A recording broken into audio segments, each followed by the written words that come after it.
I want to make sure that we talk about what Pieper calls not delivery, but physical eloquence. So there's verbal eloquence, and then there's physical eloquence, which has to do with your voice, your general health, your appearance, as well as your actions while preaching. Action is a traditional part of rhetoric or gesture. There's even a handbook to these things that was used in Missouri Synod schools. The guy that is a translator of a lot of hymns in our hymnal, August Krull, C-R-U-L-L, wrote a whole book about gestures and what gestures are appropriate to what words or actions or moods and those kinds of things, some of them would appear to be independent of culture. So Krull says, for example, if you are doing this, but you're talking about something every day, don't do this. But there are other things like I go east a certain direction, and as soon as I get into Pennsylvania, I know that I'm home because they're using their hands instead of being physically calm. Like they are in Ohio, maybe very far west. Now they're using their hands, they're more animated when they're talking. So some of these things are, but that's them sounding like themselves. So some of these things I think are a little bit relative. It's important not to be misunderstood. I was once severely misunderstood when I called a guy I was talking to Bud, because for him, from Michigan, that was an insult. For me, it was a term of endearment. And so I made a big mistake there. And it's similar with things like your accent, but also your bodily movements. Some of them could be perfectly normal in some context. Some of them could be perfectly understandable. Some of them are, to other people in other contexts, sheer distractions. The reason that the Southerner had his accent corrected and the guy from Crookston, Minnesota, or wherever, similar place, did not have his accent corrected is because we're a predominantly Midwestern church body. You can usually hear Midwestern accents in Missouri Synod congregations anywhere. Pun intended, I guess. The tone deafness of that professor is startling. It's totally tone deaf. And what if we sent the guy to the South and we got people with the same accent into a church? That wouldn't be so bad, right? But this is an issue. All of this gets covered by Pieper under what he describes as physical eloquence. So this is on the level of the reason for the preacher's general health is so that his body is healthy for the sake of delivery. So that, for example, if energy is required in the delivery, the energy is there. One thing that he worries about, just a little historical note, is the health of the preacher's lungs. Now, people have said, oh, this is an issue of volume. They have to be loud. But you will notice that very often old churches are very well acoustically designed. I do not think everyone was screaming in 1895 all of the time. It's because things like tuberculosis were prevalent that he discusses the health of the preacher's lungs. We had Wheat Ridge right here for the Lutherans to recuperate for that reason, the Wheat Ridge Sanatorium, as many other denominations had things in either Colorado Springs or the Denver area. So the health of the preacher's body for the sake of delivery, also for the sake of variety of expression. Okay, so if you're feeling, for instance, you notice if you're not feeling well that day, your sermon will almost undoubtedly be far more subdued than it would otherwise be, okay? Depending on how animated you become. One thing where imitation becomes awkward is not just on a verbal level, but the problem is the guy whom you are imitating does not have the same body, range of expression, upbringing as you do, and it comes off as very awkward for that reason. Because one of the things that the preacher wants to get to eventually, I believe, is that what he is saying, while it possesses variety in order to do justice to the text, always sounds like him saying it. Because he is called to deliver that sermon, not the guy whom he would like to imitate or whom he wishes would be delivering the sermon so that he could listen to it, because he so much enjoys that preacher. That's why you should. Southern accent, short, tall, animated, relatively subdued, you should sound like yourself. Do you sound like yourself in your own estimation?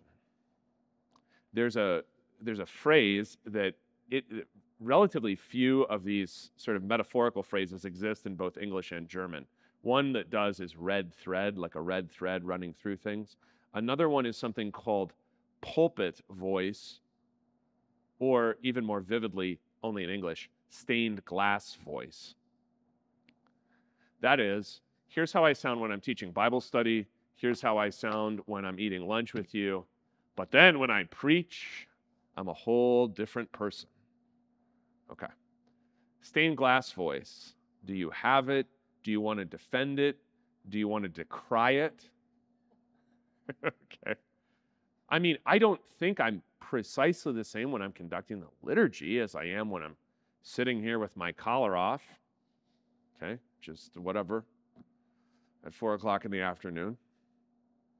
So what is the difference? Is there a certain way of presenting yourself appropriate to the sermon that is not otherwise appropriate? Apart from dress, but let's, on the level of voice, tone, actions, anything like that. A guy that I was talking to about these things, he said that in the sermon, he's much more subdued than he is in Bible class. So in Bible class, he is more animated, he's excited. In the sermon, he's much more subdued. He doesn't really know why, he just knows that it is, and he's been preaching for like 30 years. So it's pretty locked in there. Anything on stained glass voice? Do you have one? It's off-putting to me. Is it? Yeah. If I know the preacher, and now they're a different creature. A different. You said a different creature? Yes. But I think, I mean, I am not uncomfortable saying, here's my casual self and here's my formal self. You know, I mean, that doesn't bother me at all. Right. I may speak with a little more authority, let's say from the pulpit, but I don't, you know, I'm not shouting at people. Right.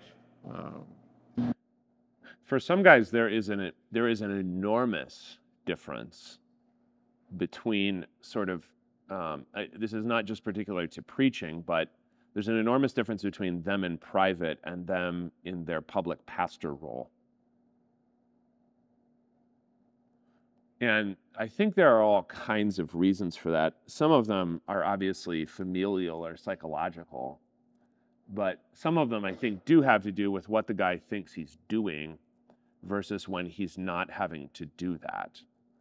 And that this is not, I think, something to kind of praise or condemn necessarily. It just seems to be the case that for some men, being who they are as a pastor is kind of more work for them than for others, for whom I think usually there's much less of a difference in presentation between formal or informal or official or unofficial, that is pastoral or non-pastoral. Any thoughts on that generally or homiletically, that difference? Has it decreased over time, the distinction? In my observation, yes. You have less pulpit voices Today, than in the past. there used to be more pulpit voices. Is that, you think that's right? I think so. I don't have the experience that you do, but yeah, as I say, I mean, I still hear it from time to time, but I'll say, I think personally, the fact that I started doing this in my late 50s than rather my early 20s or mid 20s, I know who I am. I know whatever. I'm not out to prove anything. And so I think it's probably more natural because I started so much later. Yeah, and sometimes it is simply a young man's discomfort with himself, which he has to just sort of move through. Himself in his office. Yes, right. Yeah. Mm-hmm. Go ahead. Well, I feel like I kind of have to amp myself up a little bit because 8 o'clock, it starts the 8 o'clock service. I'm dragging, and so I have to kind of like, you got to get going, Clock. For me, it's like 10:30. It's like I'm still doing the, it's like 8 o'clock. Great. Go ahead. So you have to amp yourself. Yeah, so I think I do kind of probably try to project my voice a little more, try to be, you know, I don't know if I'd say it's like stained glass. I mean, I don't know if I'd go that far, but. So voice projection is an element of preaching that I think should still exist, even though we have audio amplification. And I think that some people do not take that seriously. They don't think of projection as part of public speaking, because something that projection generally occasions is a slower speed and greater enunciation, clarity, especially in enunciation, that when they are talking as they normally do and as they can because of amplification, they are a lot less clear. So there are preachers who are mic'd up but almost mumbling or talking too fast, not out of nervousness. I'm not even talking about they're beginning to preach. I'm saying they don't really understand the difference between being in front of people and the necessity for a slower pace and more projection versus in a conversation where you can talk more quickly and be understood because they're that much closer, especially to your face, right? Because preaching is a little bit like opera in that the gestures are somewhat more exaggerated because of the greater physical distance, right? Other things about... Yeah, just to comment on what you said, there's been a couple times where like the sound tech is out to lunch or whatever and has my mic up way too loud, and I like that has like ruined a couple of sermons for me because I can't project without it like, you know, screeching at the people. You sort of sound like some sort of like tropical dictator, like shouting over a loud... So then I'm kind of like forced to just like talk or like mumble, and then yeah, it's just not. So yeah, just to say, you know, 100% agree. Like projection is that really does aid in my delivery, even though I have a mic and hearing assistance devices and stuff. But so you definitely have to speak well enough to be projected. But you know, for me, of course, I come from a musical background. Pacing and also volume control. You can't just be one throughout. You have to have some variety in there. And for me, it comes naturally when I'm preaching. I mean, others have to work at it, but for me, it's just something I know and do. There is a way of being monotone that often preachers are not thinking about because they think of a monotone as a subdued monotone, in the way that very often when people misread the scriptures, they are misreading them. I mean, misreading as to publicly edifying reading, they are not doing it well, and they read in a subdued monotone. But many preachers, when they have a monotone, it's not that they are subdued, they have an amplified or sort of an intense monotone. Regardless of the text, regardless of the portion of the sermon, they always sound the same, and it's relatively strenuous. And that has the same effect, I think, actually faster than a subdued monotone, which is boredom, inattention on the part of the hearer, because it's hard to pay attention to a monotone. It is. And that happens, I think, actually faster if you sound like a tropical dictator, whether it's your fault or not. And, I'm just tuning out Castro. He always says the same thing anyway. So whether he always sounds angry or excitable or, down with the capitalists or whatever he's saying, but sometimes preachers take that as an index of earnestness, that they are practically shouting or really amped up or whatever the case may be. And the problem is that actually delivering the text, or is that just delivering the preacher's natural pathoi, right? His natural emotions. So it is in the sense of delivery that Pieper discusses emotion most extensively. Now, he doesn't discuss emotion in a psychological way. So a couple of months back, I was talking to this guy, and he's really into the Enneagram. You know what that is? Okay. I didn't know what it was. It's some sort of psychological test, and we've all got a number. And he was trying to tell me why, because of the Enneagram, I don't need to talk to people all day. I don't know what this was. Anyway, I've got a number. I can't remember what it was. That would be characteristic of people with my number, he would tell me. Okay, so anything I did would be characteristic of people with this number. But what's interesting is that the focus on the preacher's individual psychology is simply not there in Pieper. He thinks of these things much more in a task-oriented rather than personal or person-oriented way. So if the task is the delivery of the text, then my question about emotion isn't even, what are my emotions? It's more like, what is my text? A little bit more, if I can say it this way and be understood, a little bit more like playing a role than asking, who am I? Right? Which in this case doesn't really matter. So for example, you're going to see differences in emotional force between different biblical writers. I don't want to ask, am I happy to go at a rapid pace without much commentary, as is, let's say, Mark? Or do I feel this week, because of the things that happened on Tuesday and Friday of this week, do I feel worked up like Paul in 2 Corinthians, but my text is something a little plainer from, I don't know, Philemon? And he's not particularly worked up in Philemon, is he? But I'm worked up, so now I'm going to deliver Philemon in sort of a worked up way. There can be a monotony to that depending on my temperament, but there can also be an injustice to the text because Philemon is very reasonable. Philemon, in fact, if you just sort of read between the lines, involves, I'm asking for you not to put the guy back into the same slave status that he was in before he became a Christian, because I can use him and you can send him back or whatever, or he could be useful to you, but it's oblique. It's indirect. He doesn't say, free him in a way that would be direct or intense or demanding. The whole letter centers around a narrative of what has happened with Onesimus in Christ Jesus, and then requests, which are delivered in a certain way between human beings, not demands. So it doesn't really matter that I like to get worked up or I like to make demands.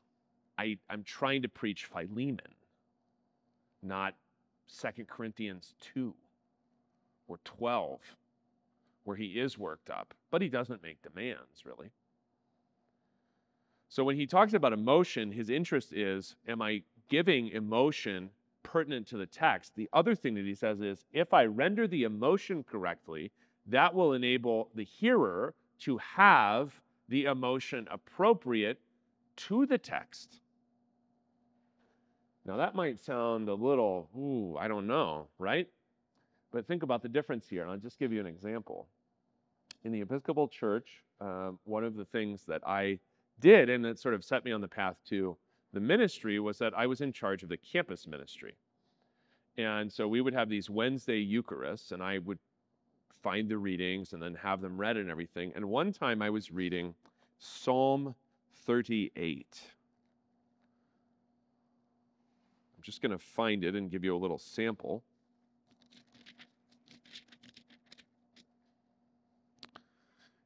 Here's the sample when the other people at the Wednesday Eucharist began to laugh. There is no soundness in my flesh because of your indignation. There is no health in my bones because of my sin. For my iniquities have gone over my head. Like a heavy burden, they are too heavy for me. My wounds stink and fester because of my foolishness. So the other people there began to laugh at stink and fester. So that's where the emotion does not match the text. King David is not being funny. He's talking about the relationship between his physical suffering and his spiritual suffering. He's talking about the relationship between what has happened with his body in his life and what therefore is going on in his spirit, and then his plea to God to end these things or turn them in a better direction.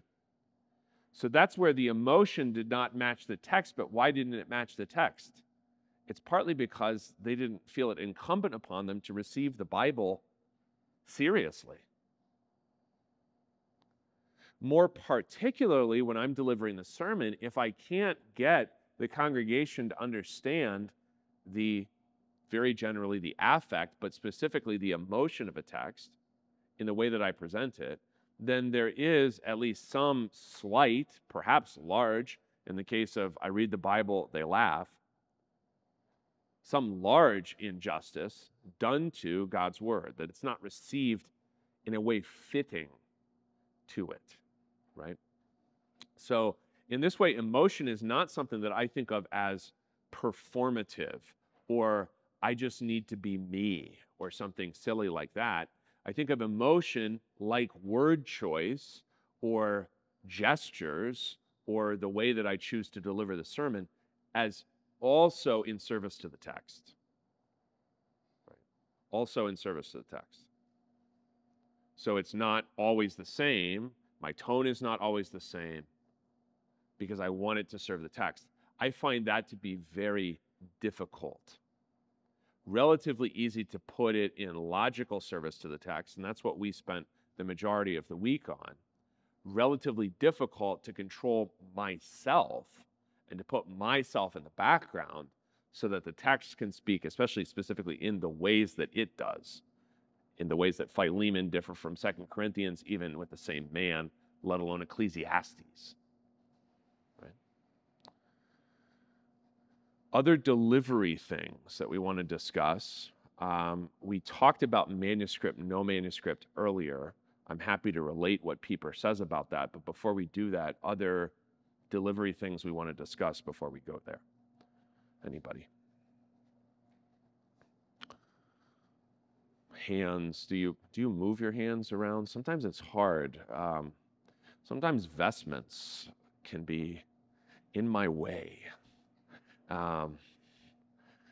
And then sometimes they're light enough, but I don't know that I've ever served anywhere that the vestments were in my way, but I have preached in places where the vestments were kind of, well, they were really expensive, so they were really heavy and my arms couldn't really go many places.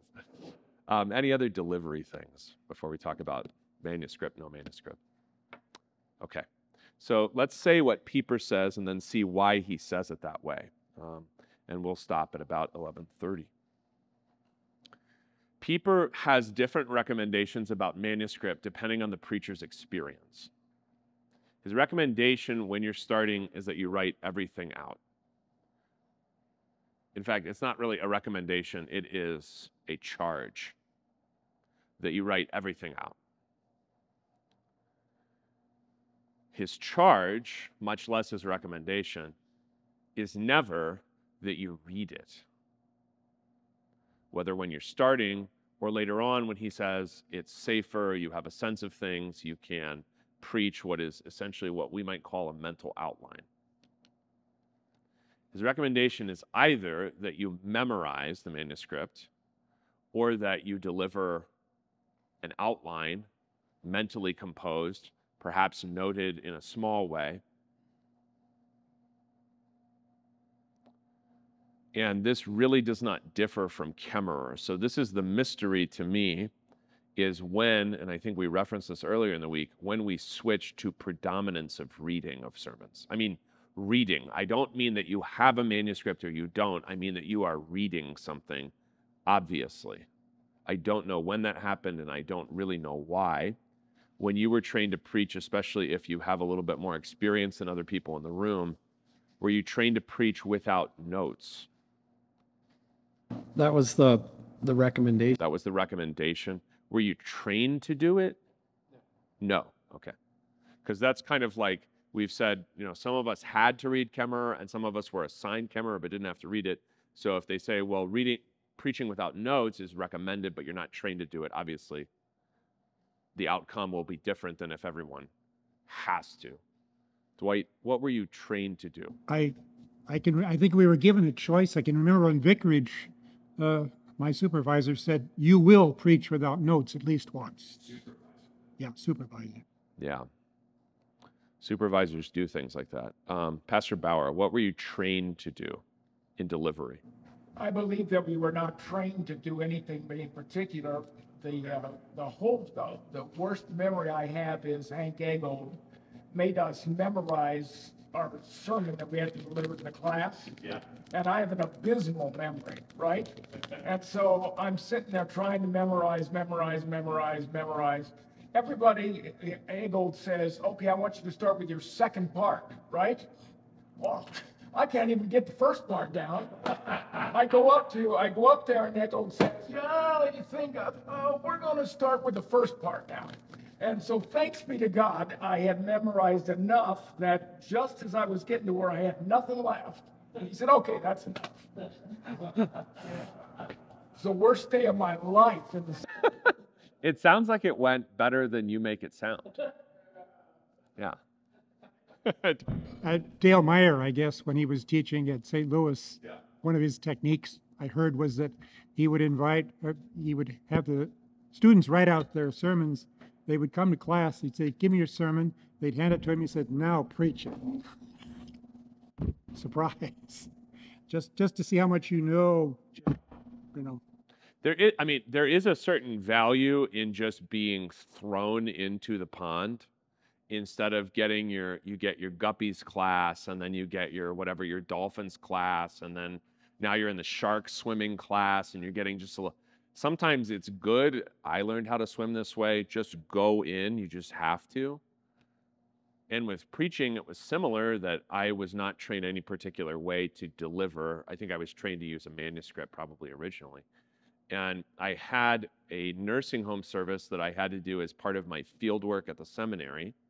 The field workers from that congregation did a nursing home service every week. And I arrived with a briefer, but still extant manuscript, maybe 2 pages instead of 4, I don't know. Double spaced, it's not that long to deliver. But they bring the people into just sort of a commons room, and then we have to make sure that we turn off all the TVs, or at least mute them. Some of them like to keep the TV on. So I'm competing with the screen, but that's life, right? And they have the people kind of arrayed in front of me, and I'm just standing there, and there's 12, 14 people here at this nursing home. And I start doing my bit, and they start one by one. So Dave is very philosophical about this, but I'm like, I don't want them to fall asleep. This is not their Sabbath rest. I need to keep them awake. And one time, I get 1 out of maybe 10 or 12 still awake at the end of like an 8-minute sermon, right? So I just can't do this anymore. So I start projecting my voice, and I just think, I'm going to say this, then I'm going to say this, then I'm going to say this, and there's going to be no manuscript. And so I just start doing it. Now, this wasn't even necessarily kosher. Technically, my fieldwork supervisor is supposed to review all my manuscripts, but that wasn't happening anyway. So I just start saying 3 things that I think are not completely wrong, and they stay awake. And I've never looked back. So that's why I had to, because I was so boring, I couldn't keep using a manuscript. So it was out of really my weakness that I stopped using manuscripts. Does anyone just not use a manuscript at all? Anybody else besides? Okay, sorry. And anybody else? No. Does anyone consciously, do you feel that you're reading it? Because the presence of the manuscript is not really the question often. It is the way that it is delivered that is the question for contact and communication, right? So the reason that I think you'll find pretty consistent advice, Pieper, Kemmerer, homileticians generally, is because the value of eye contact is just so high, it's worth it to get as far away as you can from reading visibly and obviously, right? I think this was discussed in Tuesday's sermon, so I'm not going to reiterate these things, but that was sort of one side of the story. Things to be said in favor of manuscript usage. We got one side of the story on Tuesday. I can add to that side of the story, but things in favor of manuscript usage that you've thought of, or that this is why you continue to use one. Dwight, yeah.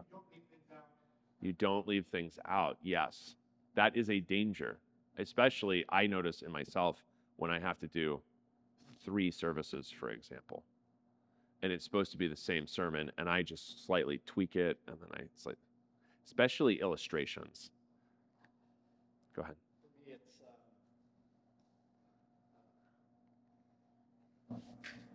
The temptation without a manuscript to say everything in the same way.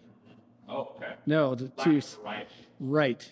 So for me, the discipline of writing it and then memorizing it is, you're saying this, there's no variety. Right. So what you said last Sunday is the same as you said you're going to say tomorrow and the next week. Right. Right. That's right. Yeah. And even variety within the sermon itself. You know, I'll write it out and realize every paragraph begins, therefore. I need to fix that. Yeah. I know. I hear a lot of guys saying, "And so it is," which no one ever otherwise says in life. And so it is. And so it is now that we will partake of lunch, brethren. You know, I mean, like, no one actually says these things, but preachers. So that's sort of the verbal version of stained glass voice. When you Just a thought, the manuscript may not necessarily be legalistic. In other words, there may be a point here that you can just sort of go off manuscript. You don't want to do that too long, or you'll have a 30, 40-minute sermon.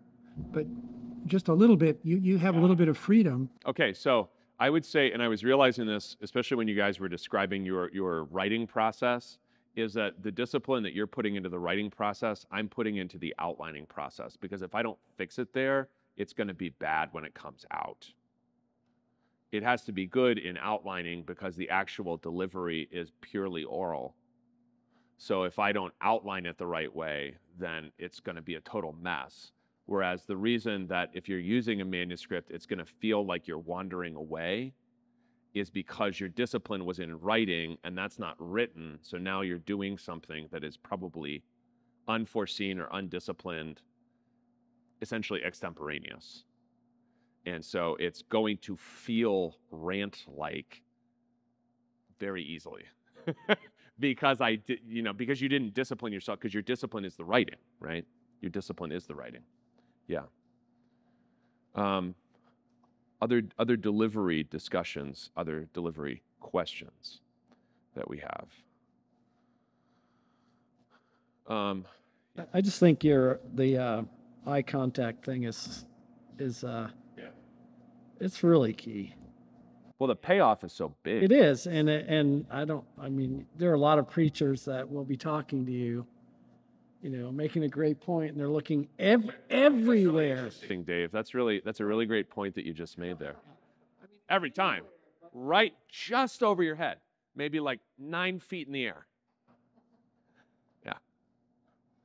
So they're not even necessarily looking at the organist. They're looking at, like in Trinity, it would be like the cross on the balcony. There it is. That's my target. And so you do get what you aim at, which is you aimed at being kind of weirdly distant, and you got it. Yeah. Well, I think the manuscript helps. I mean, for me anyways, is that I kind of know that I'm not going to go off the rails, and that because I don't think, I just know like how I think. I might start, I got an idea, but then I might just go down that, and I'm not sure without it being thought out, well, it's going to come off.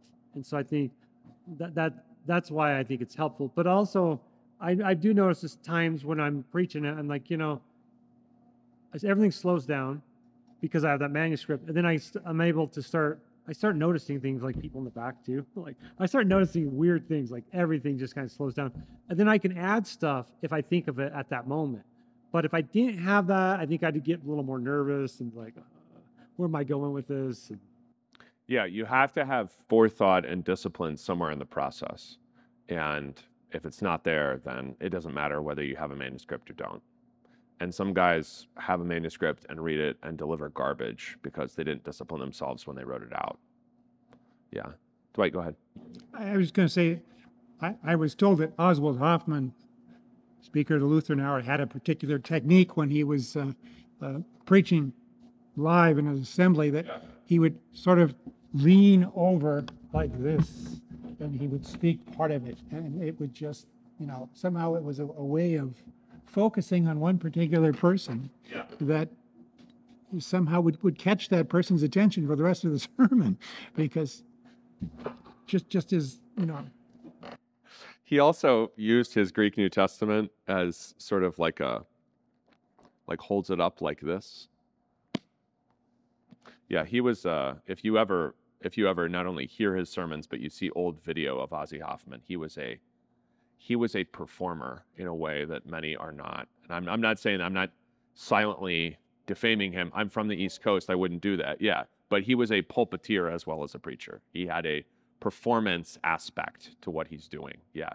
That a lot of guys just would never want to do that. But it gets remembered because he did do that, right? So I have heard very elderly people tell me about Ozzy Hoffman's Greek New Testament and with what feeling he would pronounce, I don't know, pros eleluthata, right? Right, which is just a verb, right? But it was memorable. So anything else on delivery? Yeah, sorry, go ahead. On outlining, so I also put discipline into my outlining process more. What outline do you have anything to say about what outline you use in the pulpit? So sometimes I find that all I need is theme and major divisions and off to the races, and then sometimes I want to have some more sub points in front of me. Yeah. The outline is purely mental with me, but especially where I have a bulletin, I will mark the bulletin in accordance with the outline to make sure that the outline maps the text. So last Sunday it went as to sections of the text 1, 2, 3, 2, because the end of the text went with the middle of the reading. And then the first section was the beginning, and the third section was out of the four, the third of four sections in the text. So that's what I do. And that's why I like bulletins. I don't like pulpit Bibles for that reason, because I make it look bad and highlight it, and then I want to just get rid of it. I don't want to destroy a Bible, but that's what I do. I don't have the outline or the theme or the major divisions written down anywhere. Yep. We're at 11:30, so I'm going to go get vested, and you guys can go over to the sanctuary for Vespers. We're going to sing Thy Strong Word, and we'll start Vespers in a minute or two whenever I am able to get over there. We'll see you over there.